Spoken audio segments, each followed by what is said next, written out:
ngino-2 cent nami la mayelana nale ndaba ye-xenophobia. Ngathi niyibiza nge-xenophobia, thini nithi xenophobia? I-xenophobia kuwe because it serves you, right? Uyibiza nge-xenophobia ngoba iyakuseva. I-government has failed us. I'm not blaming any foreigner. I'm blaming our government. I-government has allowed a lot.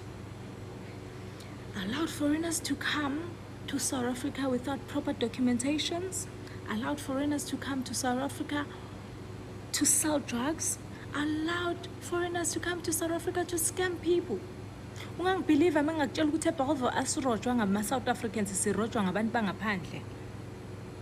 2 weeks back, khona wayezama ukungirobha ifoni, ngathi soz.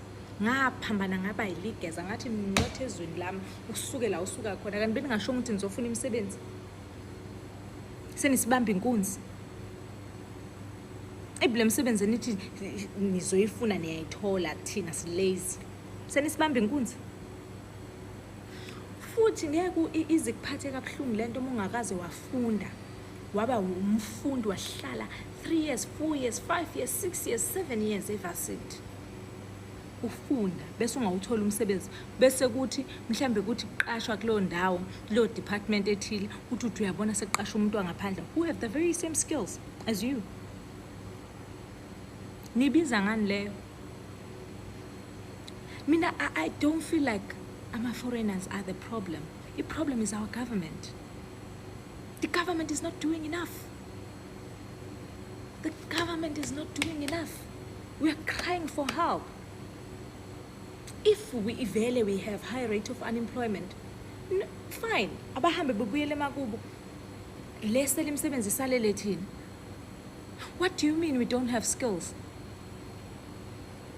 What do you mean we don't have skills? What skills are you talking about? We are not educated, Tina.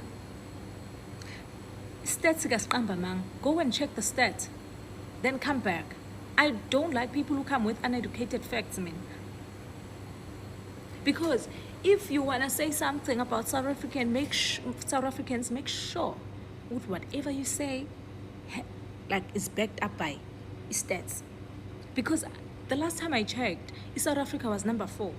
Number 1 angisazi bekuyini, elinye country qala ngo-S, number 2 enye futhi country, bese kube iMauritius, bese kube iSouth Africa number 4 nge-education.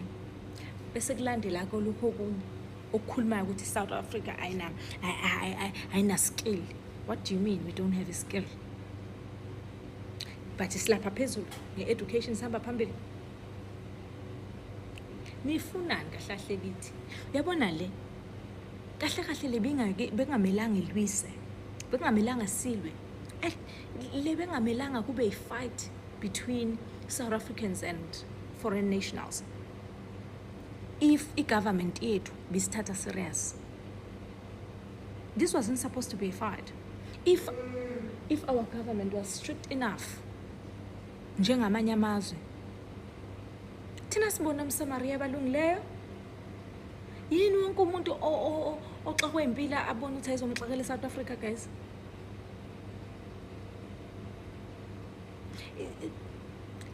Yini asinazo kwathini indawo zokuhlala? We don't have places. We stay in shacks. Not because we are lazy. No, we are educated. Remember, we are number 4. Don't talk about education because you know that's not true. Don't talk about skills. You know that's not true. Don't mention indaba ama skills. You know ukuthi nina nithatha ama-salary amancane. Ingakho bechuza nina. Hayi ngeke. Iyakhenya lento, iyakhenya. Sifundile Babu Ramaphosa, sifundile. Babu Ramaphosa, sifundile. Ufuna sithini? Ufuna senze njani? Sifundile sinama degree. Namanje sisema-varsity ngila university. Angiqasheki. What's wrong with me? Angikwazi. Asikwazi ukuphila kanje. Akusiyo lempilo lethina esiyifunayo le for South Africa. Sifuna imisebenzi. provide us with jobs. Ke akukho okunye sikufuna, sifuna imisebenzi, sifuna ukuba free nathi ekhantrini yethu, sazi ukuthi we will be prioritized. South Africans will be prioritized when it comes to imisebenzi, when it comes to everything. Why are we not being prioritized ezweni lethu? Lama companies esuke lapha asuka khona ezokwenza amakhampani la bese phinde futhi angasiqasha. Siyakubingelela Mbukeli. Nangu udadewethu la ebeka iphuzu elibalulekile ukuthi yena ngabantu bangaphandle usola kakhulu uhulumeni ovumela abantu bangaphandle ukuthi bangene la eNingizimu Afrika. Aphinde abalule iphuzu elibalulekile usisi ukuthi ufunde iminyaka emithathu kuya kweminyakeni emine. Uthi uyabona kulo mkhakha lo ufundele kunomuntu wangaphandle.